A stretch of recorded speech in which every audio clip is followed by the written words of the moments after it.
So what's up guys? Ako nga pala si Kid Yambao. And I'm Edward Cruz, and we are the co-founders of The Man Philippines. Yan. So ayun na, pang ilang ano na natin ngayon? Fifth episode. Fifth episode na ba? So welcome. Yo, welcome back. Ayun, welcome back nga pala.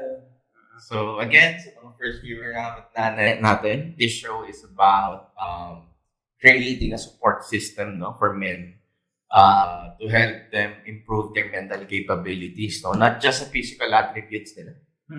And of course, be a man of success. Yeah. So ang episode natin ngayon is thinking of first principles First principle. for a better life. A better life. Yan, maganda yan. Maganda yan. Ayan. So, doon muna tayo sa umpisa, no? Bakit ba natin pinili yung the first principle thinking for a better life? Kasi, like yung sa experience natin last week, no? Kasi kami guys, no? Whenever we decide with the topic, we usually base it on the most present experience na nanonotice namin sa mga tao. So last time, we have a friend na medyo lost when it comes to like making decisions about his life. So one thing that I noticed is that usually a lot of young men and a lot of people, no, whenever they wanted to like achieve something in life or set a goal in life, no, they just set a goal. Pero they don't really blend it in kung ano yung parang reasoning behind doon sa goal. Okay. So pag sinabi kasi natin reasoning behind, yun yung tinatawag nating first principle thinking. First principle thinking. The first principle thinking, this will be your guiding principle na dapat matindi at paniniwala mo. Kumbaga for you, sa point of view mo, this is the truth. Yun yung first principle thinking. At dapat, yun yung pinaniniwalaan mo.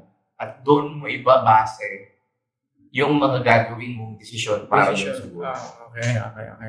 So ito yung parang hindi ba ito yung parang pinakahugot mo? Ugat. Ugat? Oo. Okay. Kung may ugat, doon ka dapat nagsisimula. Okay. So going back, maski sa iba, no, I think it's very obvious. Minsan when we try to set something in our life, no, kaya ang topic natin is first principle thinking for a better life. Para it's using that first principle para magkaroon ka ng tamang desisyon araw-araw. Kasi every small decisions na ginagawa mo na laging mali, nagko-compile yan. Dumadagdag yan. Ikaw, maybe you can share some experience nung mga early age mo na siguro hindi ka pa mature, yung medyo, medyo ligalig ka pa, saan ka pa napupunta. No? Okay. Ano yung experience mo na pwede mong i-share sa audience natin na parang dumadating ka dun sa point na gumagawa ka lang ng desisyon na basta-basta. Basta lang na kung ano lang yung okay o kung ano lang pumasok sa isip ko na okay sa akin. Nang wala kang, ginawa mo tong desisyon nang dahil ito lang yung madali. Baka pwede mong i-share sa kanila yung ganong situations mo sa buhay mo, tapos saan ka dinala nito? Okay, siguro isa sa mga example lang nangyari sa akin to yung LA nga, di ba kung napanood nila kung anong episode ko ata na sabi yung parang yung bago ako maging artista ng episode yung 3? First episode. First ba yan? First. So ayun, doon kung susumahin mo, kung titignan mo o ako nung dati, makikita mo doon, kaya hindi matuloy-tuloy yung pangarap ko agad na maging artista na mag-audition. Kasi andun ako sa sitwasyon na may dumating sa akin na hindi naman problema, dalawang distraction. Hindi naman distraction, dalawang bagay na pagpipilian mo na sa isang sitwasyon. Kunwari, dumating yung magte-taping ka ba o tatanggapin mo ba yung project o gigimik kayo yung Sabado. Di ba? Ganyan yung dumating. So, kung titignan mo, lagi kong pinipili yung happenings, yung maganda, yung kung saan ako okay, kung saan yung, sa ngayong sitwasyon na to, pag ginawa ko ba to ngayon, paano ba, magkakapera ba ako o hindi, o sasaya ba ako, gano'n. So, ang laging basehan mo ng desisyon mo dati is kung saan lang. Oo, kung saan ako masaya. Kasi ako dati, hindi ko naman tiyatanggi. Gusto ko yung, syempre, bilang tao, gusto ko yung masaya, kasama kaibigan, inom. Di ba? Ganyan yan eh. Kung saan ka laging masaya, ayaw mo dun sa isang bagay na papahirapan ka eh. O, may times na, dating pa ba ako? Ganon. Kasi, isipin mo, gano'n na ako mag-isip, pero hindi pa ako artista talaga nun. Extra lang ako nun eh. Extra ka lang. Pero gano'n gusto ako mo mag-isip. masaya na lagi. Dito na ako sa gaming. Dito kasi, iniisip ko, extra lang ako eh. Ngayon, kung iisipin mo maigi sa dalawang yun, kung pinagpursigi ko yung hindi ko inisip na extra lang ako, na ganito, ganyan lang ako, na ito lang meron ko. Kung tinuloy-tuloy ko ng mga panahon na yun, imagine mo, ilang taon nang nasayang sa akin bago ako makapasok sa pag-artista, di ba? Pero, bakit sa tingin mo, yun yung doon ka dinadala lagi ng desisyon mo sa kung saan yung masaya? Kung may pangarap ka naman, alam mo na, bago pa naman pumunta ng Manila, alam mo pa na yung pangarap. May pangarap naman ako. Bisa sabihin, nandun na yung goal mo. So, babalik tayo sa sinabi ko kanina. Andyan na yung goal mo, pero hindi mo pa rin magawa-gawa dahil sa mga maling desisyon. So, bakit sa tingin mo, yun yung pinipili mong desisyon despite setting your goal with your life? Siguro, ayun nga, parang masaya kasi doon, tapos gusto ko, wala eh. Ang hirap, no? Eh. Ang hirap. Kasi siguro dahil ang gumagana lang sa akin, siguro isipan ko lang. Isip ko lang, sige, ito na. Ito na yun, no? Puso, isip, yun na yun eh. Kung isip ko, di ba, parang pag nandun kasi, ikaw, example, bigyan ka ng sitwasyon. Okay. Dito, kung papipiliin ka ng isang lalaroan mo sa basketball, dito ka ba sa championship na lineup o dito ka sa underdog? Kung iisipin mo kung gusto mo magkasingsing agad, mag-champion agad, doon ka sa championship team sa pinakamalakas na team di ba? Doon gusto mo ma-line up. Ayaw mo sa underdog kasi alam mo naman, opening pa lang ng first season pa lang, baka hindi makapasok ng playoffs yung team eh. Di ba? Ganun lang yun eh. Kaya ako, ganun ako nun. Ganun. Kapit sa matatag mo. Oo, ito na. Ay yung naging parang... Saan ka dinala ng gano'n? Wala. Wala.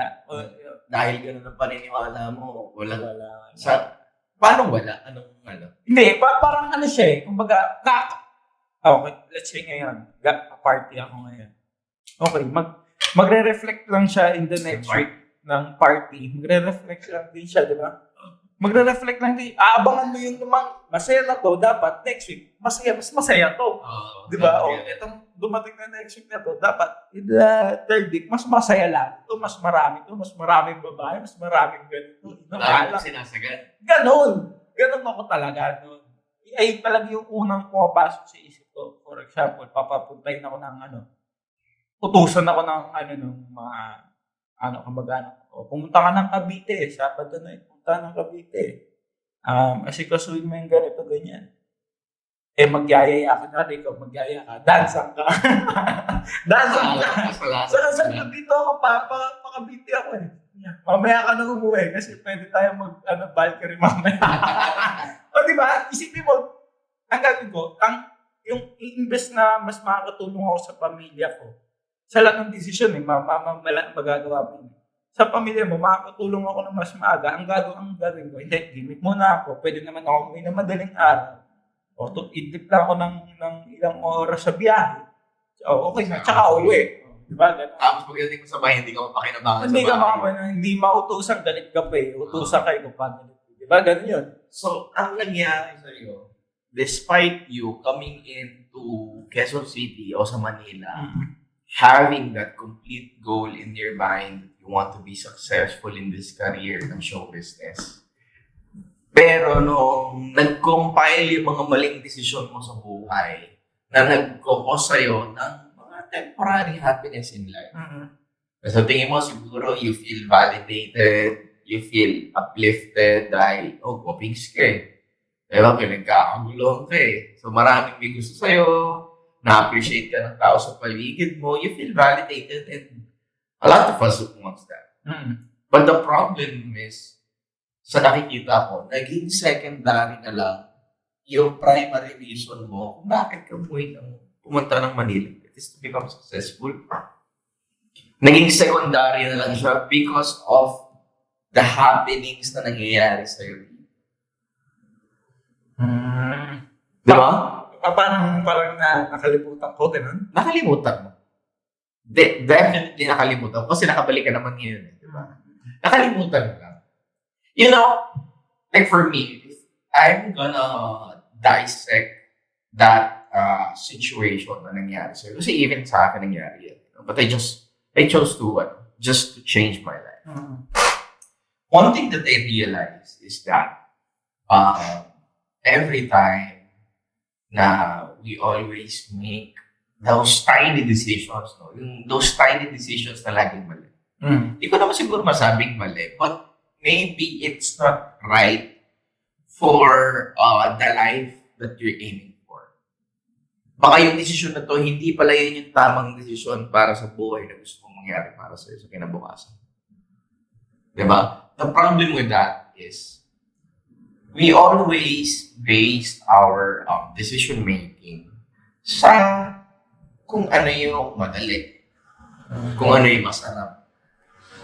Diba? Kung ano yung mas obvious, mas pabor sa akin. Kung ano yung, ano bang pinaka-beneficial dyan sa akin sa ngayon. Diba? Laging sa ngayon eh. Kasi yung sa ngayon na makikita mo, ramdam mo na agad yung effect. Kunyari, papiliin ka, mag-rehearse ng script mo, gumimik. Kunyari, alam mo na eh, di ba? Nandun ka sa peak, gumimik. Kasi mas ramdam mo yung saya eh. Masaya itong gumimik. Ramdam mo na kahit hindi mo pa nagagawa. Pero yung pag-rehearse ng script mo, papalagay mo, 2 weeks pa naman yun. Meron pa ako 14 days. So ganun yung nagiging narrative mo. That kind of thinking, that kind of small decisions na ginagawa natin sa buhay natin, yung mga araw-araw na mali. Hindi mo napapansin, it's becoming a habit. Nagiging habit na maling desisyon yung ginagawa mo araw-araw.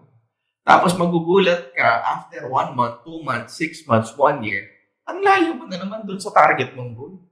Wala ka na naman. Nagagawin mo, hanap ka na naman ng motivation. That's where I don't really believe in motivation. You need to create a process with your life that you can follow consistently with the right discipline for you to really achieve that kind of life you want sa buhay. Kasi, kumbaga, ganun no? Going back, pag nalayo ka na naman dun sa goal mo because of the consistent wrong decisions, small decisions that you're doing, na mali, araw-araw mali yung pinipili mo. Nagugulat ka, diba yung pag-ano nga sa barko, kapag, kunyari, ang ruta mo kailangan 90 degrees. Pag sinabing 90 degrees, kakanan ka ng 90 degrees. Kasi, pag nagkamali ka, naging 91 degrees yan, yung 1 degree na yan, pag dire-diretso, malayo yan, malaki ang difference. Malayo. Yung 1 degree difference na yun, maliit lang siya, yung titignan mo.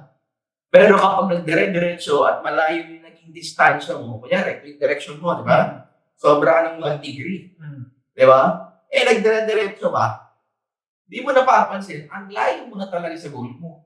It is the same with having a wrong decision every day, consistently all throughout the year. Magugulat ka ba nga sobrang layo mo na mahirapan ka pang makabalik? Diba? Yun yung nagiging problema natin. And I think the main reason why it is becoming a problem, especially for young men, they're very much distracted. They're always reasoning or making a decision either based on their logic or based on their emotions. Either kung saan yung mas masaya, logic kung saan yung mas beneficial sa akin. No? The reason why they're doing that, it's because they're not creating or doing or making that decision doon sa pinaka-truth para sa kanila, which is your first principle. Well, let's say, kunyari, first principle is something that you really strongly believe in. Ano yung prinsipyo na yun na pinaniniwalaan mo sa bagay na to? Let's say in terms of like, for me, business. Diba? Ang prinsipyo ko sa business is either always do things the hard way or parang always do the right thing. Kasi at the end of the day, if I do things the hard way, kahit gaano mahirap yan, I learn. I will really learn a lot. Even if I'm wrong. Mali yung decision ko, pero pinurso ko kahit mahirap, I'll have that experience. The next time you put me there, I know better. No? But I know better kasi alam ko mali yung direction, but I have a better experience. So that's one of my principles in business. Another principle is always do the right thing. Because I firmly believe that when you always do the right thing, whether people are looking at you or not, it is always will be beneficial to you. Kasi, ano yan parang yun yung like yan sa e-commerce, no? Daming way para kumita ng mali. So, nadami. But you'll never see me push or peek into that situation. Yung kita talaga, no? Kaya talaga. I'm kalokohan ngayon sa e-commerce. Daming issue. You'll never see me do that. Because I believe that I always have to do that. Because that's what I believe in. Diba? Imagine mo, me being exposed to so many situations like that, considering that it's very easy to do it. But because I always reason out doon sa pinaka-core principle ko, sa pinaka-ilalim ng core ko. Parang ang pinaniniwalaan ko is always do the right thing. That's my first principle. So whatever decisions that I have to make when it comes to dealing with difficulties sa business ko sa e-commerce, hindi ko papaganahin to. Papaganahin ko yung core ko. Ano yung pinaniniwalaan ko? It's always do the right thing. And between choice A and choice B, saan dyan magko-complement yung core principle mo? Choice B. It's always the choice B. The choice B. So, hindi ka nag-reason out dahil sa tingin mo mali ito sa puso mo o mali ito sa isip mo. Nag-reason out ka dahil yan yung paniniwala. Kahit mahirap. Diba? Kahit mahirap. So, it's the same in terms of setting your goals. Diba? Sa mga bata, kunyari, yung pinag-uusapan natin ng isang araw, yung medyo nalalas na kaibigan natin. Diba? Nagkakaroon siya ng struggle sa goals niya in terms of achieving it. But when we ask him about how he deal with his situations, how he make decisions every day, makikita mo, the pattern is he always pinapaboran niya kung saan yung may happiness, which is, inadmit niya naman. And that's when he realized that it's wrong. Na yun yung nagiging dahilan kung bakit napapalayo siya sa goal. Diba? Nagpisaminado naman siya. No? Yeah. First principle is always about dealing with the roots. Like, kunyari, doon ka magsisimulang mag-decision sa foundation mo. Ano yung foundation mo? Your foundation is your first principle. Ano yung paniniwala? That's your first principle. Yun yung roots mo. Ibig sabihin, whenever you are presented in terms of making a decision, doon ka magbabasa sa first principle mo. Ano mas malapit siya sa first principle ko? Ito. So, hindi ka na magdidesisyon base sa ano mas madali dyan.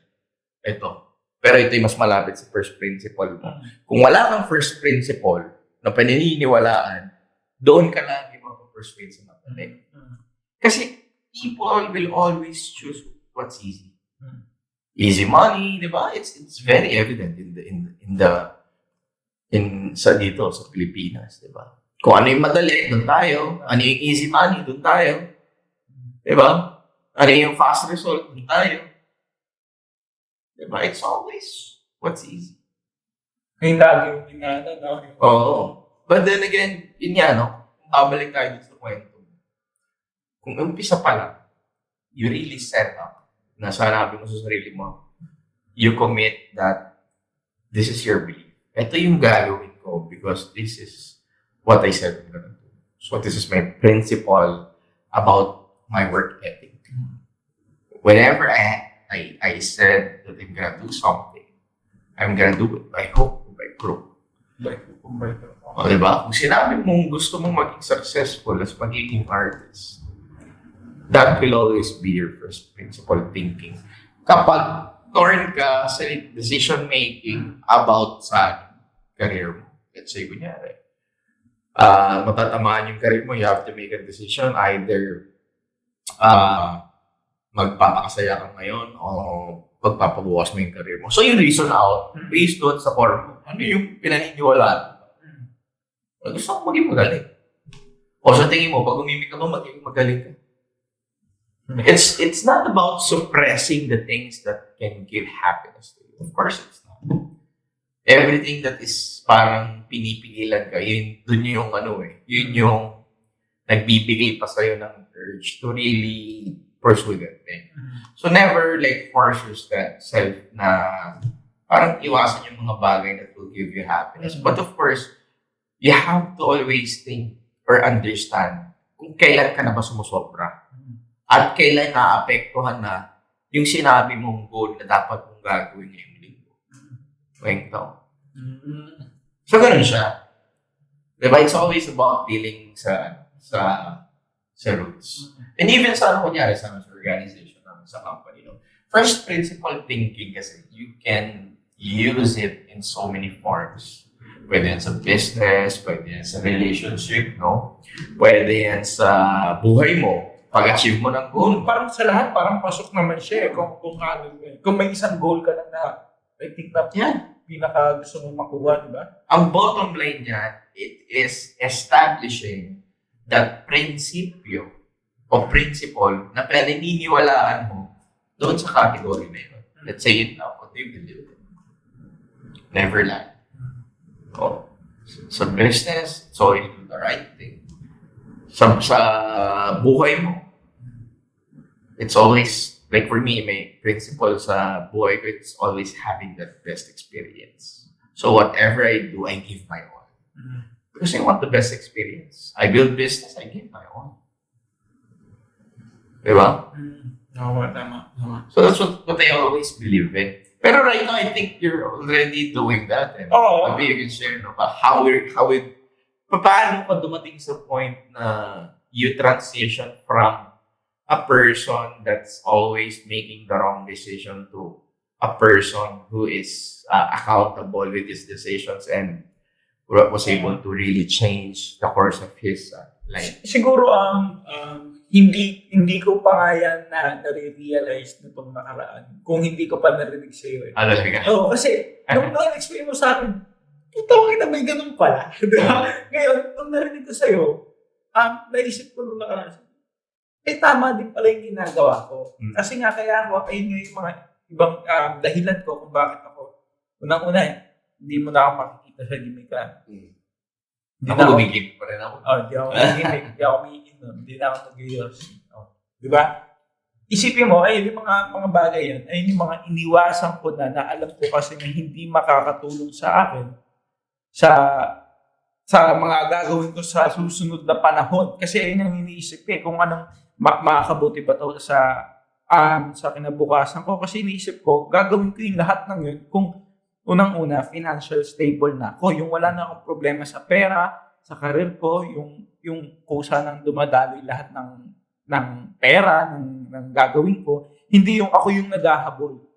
Di ba? Kasi nga, parang may sinabi sa akin si Mama O na habang bata ka pa, gawin mo nang gawin yan.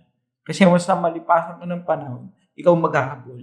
Di ba? Ngayon kasi, andyan ka eh. Pwede kang kunin ito, pwede mo magawa ito. Nakikita ka ng tao. Pag nagsawa sa iyo ang tao at matanda ka na sa panahina, wala. Ano na lang, unless na lang kung tumagal ka talaga sa showbiz na parang sila Coco Martin, di ba? O kaya yung mga child star na naging, ng mga matatandang artist na sila, Nanay Silvia, o diba, sila Rosana Roses, ang tagal na sobrang yun sa industriya, di ba? Swerte ka pag ganun, di ba? Pero syempre, dapat alam mo rin sa bawat decision mo yung makakasagabal sa pinakagusto mong mangyari, sa hindi, di ba? Katulad yan, kung ang taping ko is MWF, tapos sa teleserye yun sa teleserye namin ng pamilya ko, tapos TTHS ako sa movie namin ng To Love You. Yung Sunday ba na pahinga ko, i-gimmick ko pa. Diba? Yun na lang eh.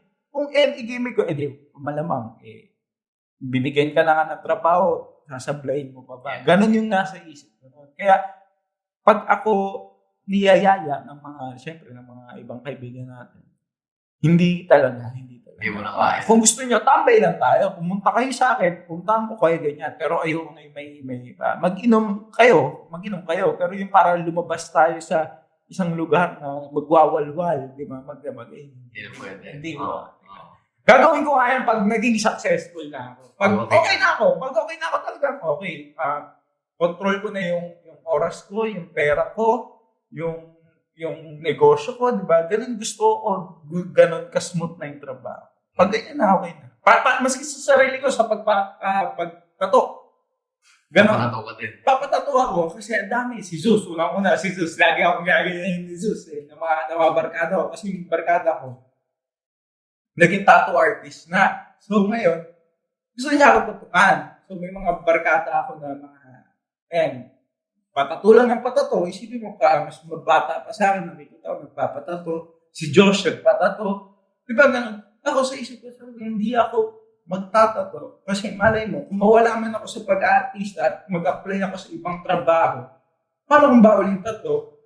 Diba? Hindi ako against sa pagtatato. Gusto ko nga magpatato eh. Ayoko lang kasi baka sa You're just thinking about the future. Sa future, hindi ako matanggap sa isang trabaho na gusto ko dahil nga bawal. Ganun ako. Parang tama yun. You cannot change the way people think about anything. Either you want a tattoo or you don't want a tattoo. It's kanya-kanyang tao. It's different. Magkakaibang perspective. Yun nga. Kaya sabi ko, yung pag-iisip ko pala na yun, kaya nung nabanggit mo nung nakaraan, sabi ko, tara pag-usapan natin yan. Diba? At saka na-open natin, diba, sa barkada natin. So, tamang-tama lang din sa akin. May ganyan pala isip ko. Diba? Yeah. Malaking bagay siya sa mga katulad ko na hindi ako aware, di ba? Hindi ko lang nalaman. Tapos sa mga alam na yan, na baka nakakalimutan lang, di ba? Pwede ito maging reminder sa kanila na, dapat alam mo, bakit ka nandiyan. Yeah.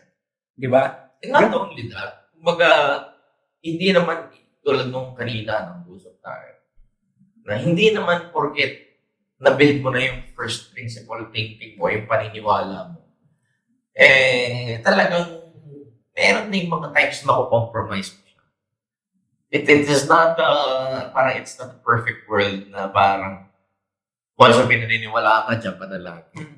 Talagang, we're all humans. Like, we sometimes make a wrong decision. Like for me, even me having this kind of understanding about first principle thinking, meron pa rin ako mga maling decision sa sarili ko na naapektuhan yung trabaho ko. It's something that is normal. What's important is just you are aware. Ano yung mga bagay na dapat mong paniwalaan. Para you can always go back once it starts to become difficult in terms of making decision. Let's say, nagkaroon ka ng first wrong decision, second wrong decision. Ginagawa mo pa lang yung decision, alam mo nang mali. And that is a form of awareness for you. Like, kunyari, nag-given ka sa first, nag-given ka sa second, and you don't want the effect of it. Ibig sabihin, you are already aware that you are making the wrong decision at inaantay mo yung impact mo. Tulad sa akin. kunyari, I had this decision just like a few weeks ago that, okay, let me try again na gumimik ng matagal. Paano matagal ano yun? Yung hanggang talaga, madaling araw. Isang buong araw o isang buong gabi. Like for me to just Uyatan, gano'n. explore again. And I just want to feel that kind of feeling again if I'm gonna like it or not. And what happened is, like I really enjoyed it. Of course, that's the essence of it. You will really enjoy the night. You will appreciate everyone around you. But the problem is the impact na ginawa nun sa akin. Dude, tapos kaming uminom, let's say 6 a.m., nakauwi kami. May umaga na, yung sakit sa ulo. So, akala ko, linggo lang, kasi that was Saturday night. Akala ko linggo lang, okay, pahinga ka na. Nakahiga lang ako buong linggo, chong. Pagdating ng Monday, ramdam ko pa rin yung Hangover. Hindi na hangover eh. Parang talagang pagod na pagod yung buong katawan. Monday. Tuesday, ramdam ko ba? Hanggang Wednesday, ramdam ko ba? So doon ako nagigilty nung na-feel ko yun na parang I'm doing a disservice to my people because they're really working hard and here I am, can't even function correctly. But I still work, of course. I still work. It's just that parang I feel that I'm doing a disservice to my people whenever na parang nag-underperform ako. It's just the way I am. Like, I always want to outperform my people. Like, kunyari, the way I work, I always want to outperform. So, because I want to set that kind of standard that this is the way I work. So, that has been hard, like, a hard pill to bitter na ginawa mo yun. Na dinicide mo yan na lumipig. But then again, I enjoyed it. It's just that, like for me, with my situation, whenever I have to go back with my first principle, yun pa yung magiging isang reasoning ko kung bakit mas magiging stronger yung reason ko kung bakit ayaw ko ng ganong happiness anymore. Kasi, it will affect my sleep cycle. It will affect the performance that I'm gonna do within the next 2 to 3 days. It will affect the whole performance of my momentum. And I don't want that. Diba? It's about setting that type of rules within your life. It's like, life is not about setting rules around you, parang creating rules. It's just guardrails. Na pag medyo nalalagpasan mo na, ina-alert ka na, lumalagpas ka na. Lumalagpas ka na. It's just a form of reminder. Tsaka parang syempre hindi naman lahat sa atin, parang yung kwento ko sa aking opinion lang yan. Yeah. Hindi naman tayo pare-pares sa ibang mga kalalakihan o mga kabataan dyan na malay mo dun sila kumikita, di ba, sa pag alis-alis, imik-imik, di ba, sa kasi may si Franco, yung hashtag na namatay. Ang kwento niya sa akin nun, ganun. Kailangan niya gumimik, kailangan niya makipag-inuman para kumita. Kasi yun ang trabaho niya, kasi siya ng Jack Daniels parang distributor siya. So, ang kailangan, syempre, ang mga inimikap niya, mga bar owner yan. So, ngayon, pupunta ka sa bar, makipag-inuman ka, doon pag may make ng business. So, that's his goal. Oo, ganun siya. Kailangan mo lang rin. Diba? Kaya nga yun nga, sabi nila na parang sa lahat naman, hindi naman pare-pare. Basta alam mo nga lang talaga yung prinsipyo mas. Alam mo yung prinsipyo. Basta dapat may pinaniniwalaan ka. Yun ang importante. Kung pinaniniwalaan mo walang yan, talagang pananiniwalaan mo. There's nothing wrong about that. It's what you believe in. No? And I'm just kidding. But it's something that we really have to be aware of what we believe in so that whenever we are torn into making a tough decision within our lives, or even those small details ng decision making, yung mga small decisions na yan, na pag lagi kang mali, di mo yun papansin, it will really steer you away from the goal that you wanted to achieve. And the first principle thinking would really help you guys to think like a titan. Parang think like a person has a very big goal that is very consistent all throughout his life. definitely those kinds of people always reason out their decisions based on their first principle. First principle. Again, your first principle thinking is what you believe in sa isang bagay na yun. Let's say, mapaka-career mo yan. What do you believe in your career? Ano ba dapat yung gawin mo? No? Sa love life ba, what do you believe in your love life? Ano ba dapat gawin mo? Forgive fast? Ano ba yan? Sa business, no? Sa business namin, we have this first principle thinking na always do what's best for the organization. That's how simple it is. Well, that's one of the, in yung nag-iisa lang pala. Always do what's best for the organization. Because right now, recently ko lang ito pina-implement. Siguro nung 6 months ago. Na parang, of course, work from home. And sometimes, you really cannot expect, also especially pandemic, perform. May mga pressures, may stresses na yan. And the only thing that you can rely on is to introduce them to that principle.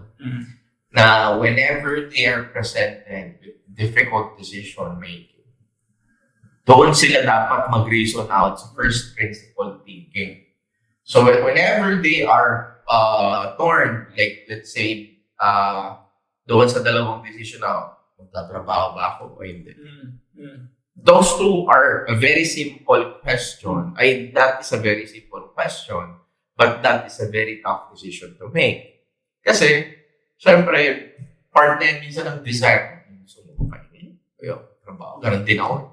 Ako, CEO na ako yung pero minsan hindi ko maiwasan, lalo na work from home natin, yung pandemic, hindi mo talaga maiwasan hindi magtrabaho. Mahirap talaga.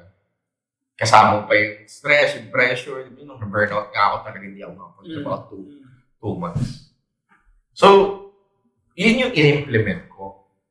Now, whenever I have to make a tough decision whether I should work or not, that's my reason. Always do what's best for the organization. So I'm gonna ask myself, what's best for the organization between those two choices? Is it to work or not to work? If it is not to work, you should be ready with the reasoning. Why is it to work or not to work? No? So kung pinili mo yung not to work, kailangan you should be ready doon sa reason behind it. Kasi pwede naman na piliin mo yung, okay, hindi ako magtatrabaho ngayon because it's better for your mental health. Maybe you're exhausted. I would accept that. That's okay. As long as you really believe that you really need this rest. No? You take as many rest as you can. Okay, oftentimes too. So, kailangan din syempre magpahinga. Yeah, of course. Life is not all about work, no? But of course, there is something that, there should be a guardrail, for a person to function better and have that better life that they want sa future nila. So siguro, maybe I can try to illustrate. Oh, yeah. Try natin drawing dito. Parang adjust ko sa camera. Alis ako. Kaso ba? Kita ba? Kita mo sa camera. Nakita naman eh. Kita mo naman. I-flash mo lang. Yeah. Kita ba? Kita naman. Yeah. Kunyari. Ayan. Ganyan na lang. Kunyari, this is your goal, no? And let's say, ito namang isa is, kanina kasi pangit yung example yung pero yun. Kunyari, mga let's say, a wrong path. No, wrong direction. Wrong path. So let's say you're presented with decision A, B, C, D, E, and F. Ibig sabihin, itong point na to, punta dyan, punta dito, is papunta dito sa goal na to. Ibig sabihin, pag ang format ng decision mo is B, C, F, ma-achieve mo yung goal mo. Let's say, eto ka. No? Ito yan. Let's say you make choices for B, C, and F. Kaya mo ma-achieve yung goal mo. But oftentimes, pag ito naman ang ginawa mong decision, it's a continuous series of wrong decisions.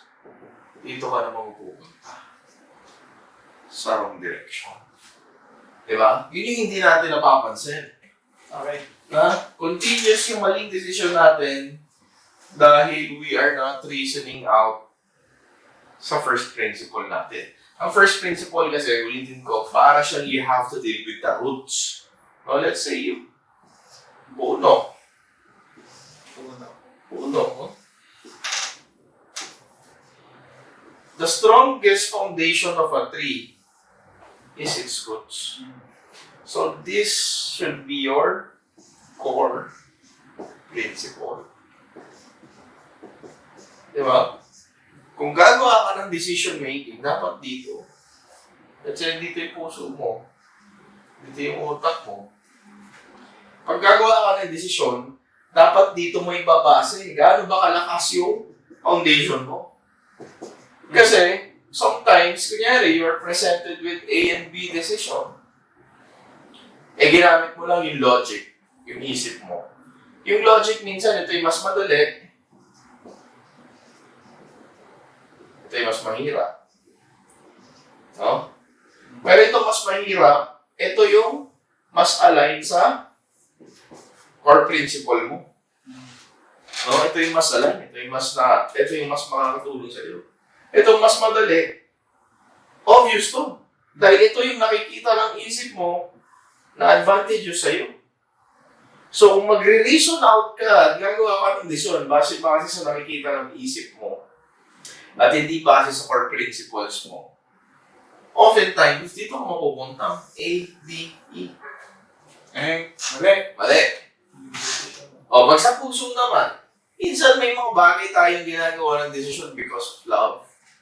But sometimes, love is nagkakamali. Diba? Mga maling decision. Even, of course, in terms of making decisions sa company. No? So sometimes we have to really understand what it really takes, no? Kung wag nyo nang antayin na mapunta kayo dun sa pinakamalayong direction na just because you feel like just 1 degree error is acceptable. Na araw-araw meron kang 1 degree error. Sobrang layo mo na. Huwag sana kayong dumating sa point na sobrang layo nyo na mahirapan na kayo makabalik. Also, we always have to be aware with the decision making that we do every day. And we can strengthen and improve our decision making every day if we always reason out based on our first principle. No? So we always have to believe on something na pagbabasihan ng desisyon natin. Kung ano yung mas align. Okay, kung ano yung mas align. So yun, I hope this is something that is really knowledgeable, no? Para sa ating mga young men, of course, I think this will be very beneficial for a lot of young men, and it will help them to have a better decision making, no? And enhance their decision making abilities. Tama. No? Especially sa mga bata, you have to really improve. Laking tulong talaga. Kasi usually young men are exposed to distractions and too much aggressiveness. No? So, I think this will really help them to make better decisions with their life, of course. Kasi yung mga pagkakamali mo ng bata, sometimes it can affect your edad ng pagdating ng panahon. So, try as young as you can, try to at least make right decisions from time to time. Don't always commit wrong decisions. Of course, along the way, magkakamali tayo sa mga decision natin. It's something that we cannot avoid. No? But it's something that we need to be aware of. Okay? I hope it's something that you really appreciate. And promote mo yung page natin, boss. Sa mga hindi pa nakaka-subscribe sa YouTube channel namin, dahil meron tayong YouTube channel. The Man Philippines. The Man Philippines. Nandun naka-upload yung mga Apat na episode. Apat na. So every Friday ba tayo? Every Friday, guys, maabangan niyo yung podcast na namin. Every Friday, magre-release kami ng episodes dito sa The Man. At syempre, meron din kaming Facebook page, Instagram, and meron din kami sa Shopee, Lazada, sa atos.com.ph, meron din kami dyan. Tapos meron kaming community na The Man Empowerment. Facebook Facebook group. group siya. You can join everyone sa page namin.